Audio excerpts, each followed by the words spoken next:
Starting now. I'm speaking as Blackstone, eh? Yes, as Blackstone. Yeah. Okay. So, good morning, good evening to you on your side. My name is Lwandile, and I'm conducting an interview with Siyabonga Dube, the esteemed CEO of Blackstone Towers. And today we will be we were dealing with issues concerning leadership and conflict.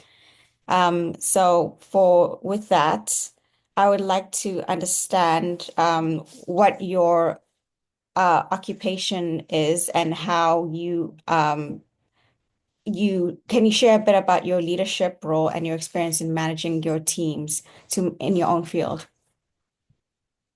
Hi, Lwandile. Thank you very much for allowing me to be part and parcel of your research and partake on this interview. So, as you've said previously, I'm the CEO of Blackstone Towers, events and decor. So basically, my company actually deals with eventing as well as interior decor in South Africa. And as I said, I'm the CEO of the organization. And my experience in managing teams in this field is that I have various diverse teams that I bring on board. It's either my full-time staff of 4 people that I have in my business, as well as people that come from other suppliers that I use when I've got events or I have to do an installation in a home or in a corporate office or a restaurant that I'm actually busy setting up. So I've got vast experience of managing diversified teams and managing them in my field. And that being said, you actually have a background in HR, isn't it? So Yes, I've got maintaining, a yes, I've so got a background in HR for my full-time job because I work for a football organization and I'm the HR director. So basically, when it comes to team management, I also manage various teams from your IT, your supply chain, your football department, your marketing and communication. So when it comes to experience of managing different teams, that I've got from my end, yeah. mm, exactly. So how do you actually like source like the types of people where you actually want to maintain these high performances from them?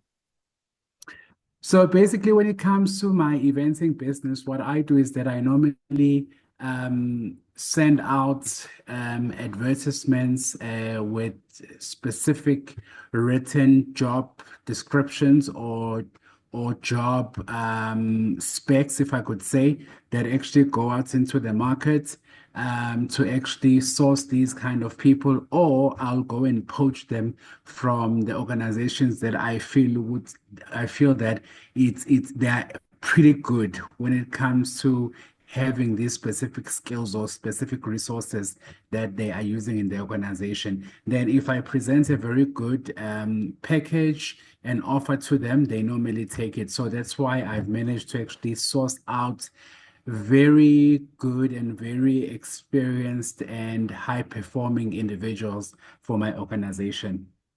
Mm. And with that, like there's no hard feelings in poaching from another crew, a competing organization, or like what types of I, specifics? That's a difficult one because I've had an issue, I think, at the beginning of the year where I got someone from one of the suppliers that I use. The individual said that they were looking for a job, they wanted change, and they wanted something that was going to challenge them. So I did offer them, and I ended up losing that supplier from my end because they didn't take that very well. But it was a gain for me from a business point of view because I needed that individual because of the skills and the outlook that they have when it comes to their jobs, of which I required for my organization to grow. Mm. So that in that sense, that's kind of like a productive conflict. So, It's a productive conflict, and I had to manage it from my end. because at the end of the day, I had to look from what I have as a vision for my organization and what I require in terms of the skill sets to really take up my organization to a different level. It was specifically that individual with the skills that they possess and with what they are coming from. So I know that there was a bit of a conflict that happened with the individual that was actually managing or who was the employer at the time. But I had to move on beyond that to say, listen, I know that the relationship has been dented or it has been affected, but however, the wheels need to move on this train, and I can't dwell on the past or on what we've gone through with that supplier. I need to move on so that my business can actually be on top of the game. Interesting. And Yeah. has there been any kind of like types of clients or organizations where it didn't exactly resolve the way that you wanted to, the way you just told me just now? Are there any like relationships that are still left upstanding from these, what you would want to be productive conflicts, but in the end, you had to cut up ties?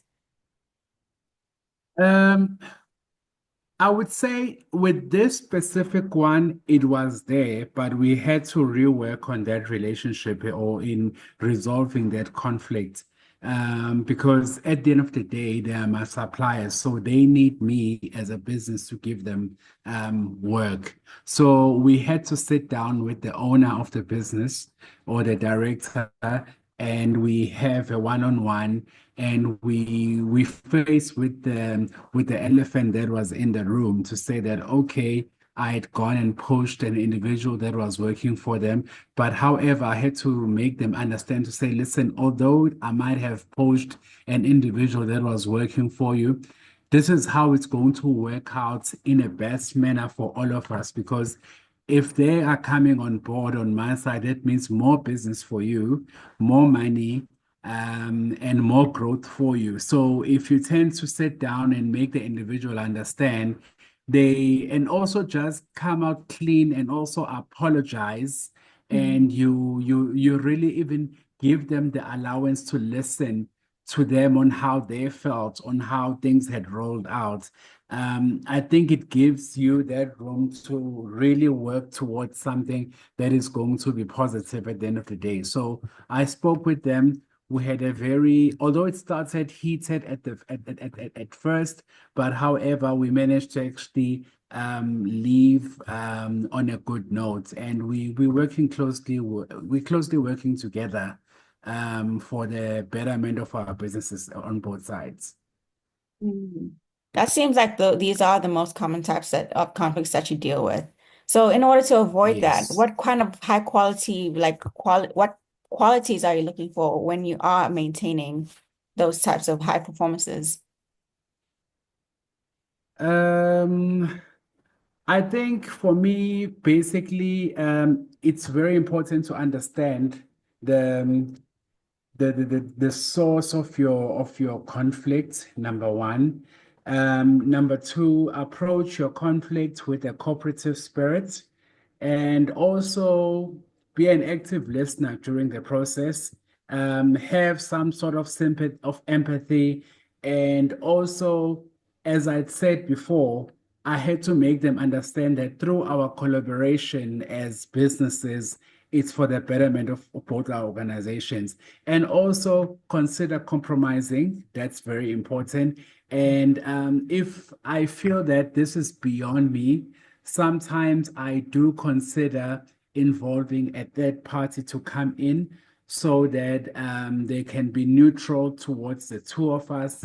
If I feel that the conflict is beyond me and I can't control it, or it will seem biased if I'm the one that's actually addressing the matter, or if even I was at the wrong on this instance, or I feel that the other person is not as easy as I think they would be. And then also, lastly, have the confrontation in private. Don't make it a public spat, as most people do in business. Have a private conversation whereby you are both able to hear each other out and you are able to reason as well and be human about it because nothing can be resolved if things are being treated in a public platform. So a private confrontation for me works out much more better than having it in a public space. Okay. And with that, we're coming to a close. But I'd likely to ask you one last question on what advice would you give to someone in a leadership position who's actually new to handling team conflicts? Personally, I think what has worked for me in both my career as well as my business is that first, listen first and talk second. Set clear expectations, encourage collaborations with other business leaders, spend significant time on new projects and new hires so that you don't have any issues. Because when you have new projects as a business or you have new people that are coming on board, your culture needs to be reinforced or be enforced more deeper so that they understand what they represent for your organization so that there are no any mishaps or miscommunications with anyone going forward. Also discourage gossip and gossipers. Get to know different personalities in your team, encourage friendships, don't criticize, complain, or blame. And also, as a leader, you must survey your employees. You must know how they feel about you, how you handle them, how you address certain situations, and how you lead as as a leader. And also, what's been very dear to me is that when conflict arises, embrace it. Don't try and shove it down or try and avoid it. You need to face it head on. You need to embrace it so that you can come up with better solutions to deal with it the next time it tries to trickle in, or even to prevent it from happening the next time. So embrace it and then come up with solutions that will ensure that it doesn't happen ever again. Thank you. Thank you. Thank you very much. Thank you for taking the time during your schedule to come help me with my assignment on high performance teams and with regards to conflict resolution. I've Mhm. I've gathered very useful information and thank you for the strategic methodology and the ways in which we can deal with these things. So with that, I won't take any more of your time. Thank you, and we shall meet each other under other circumstances. Have a nice day. Thank you so much, Lwandile. Have a great one as well. Thank you so much. Um, Cool. Bye. And